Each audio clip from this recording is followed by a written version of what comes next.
Hello guys, Coach Michael here with another video. So I want to give you a couple of tips of how to take the conversation into deeper levels.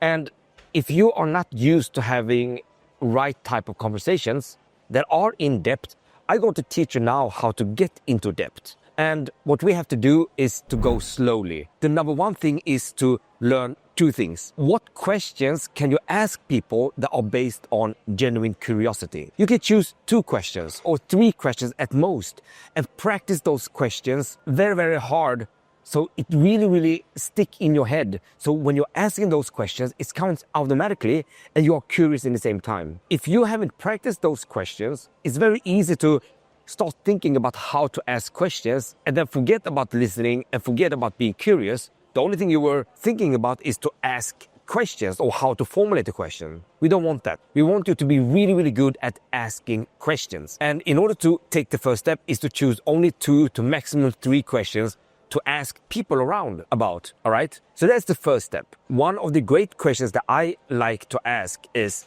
number 1, how is your day going? Number 2, what do you think about this place you're living in? And number 3, what is the perfect thing to do after work or after school or something like that? I just love those questions and I can ask those questions to anyone. And if I go to, drill in those questions, they come so automatically when I start asking people. When I feel like, oh, this conversation is not leading anywhere or this conversation just started and I just can't get things going. Then having those 3 questions can be amazingly good to just get things going. But here comes the second part. In order to be able to make it dynamic, when you ask those 3 questions, you have to be able to answer those questions for yourself like that. So for example, if you ask someone, I'm just curious, what do you think about living here? And then they might say, yeah, I think it's nice. I think it's cozy. I like it. Very simple, pretty simple answers most of the time. You got to answer your own question by saying, you know what? I also like this place. I love to live here because you know what? I just love the beach close to my home. And I just love how everything is so close together in the city. It's pretty compact. It is a small city, but it's compact and it feels like there's always something to do in this city. Now I practice to answer that questions to myself. And why is that important? Well, in order to get things going into depth, when you told that person, let's say that was an attractive woman, when you told her that you love this place because of X, Y, and Z and because you love the beach and so on, then asking a follow-up question to make her reveal much more about herself and what she really thinks about the original question will happen here. But many times what I notice is that it will never really happen unless you're good at relaying back to yourself first. You have to be able to share something about yourself first before she will be able to reveal something to you.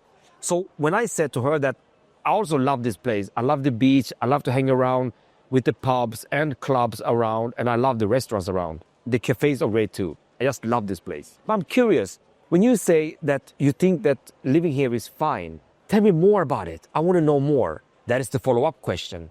You see? So that follow-up question have a lot of power if you shared first. If you didn't share, she would not be able to answer what she actually mean with this place being fine.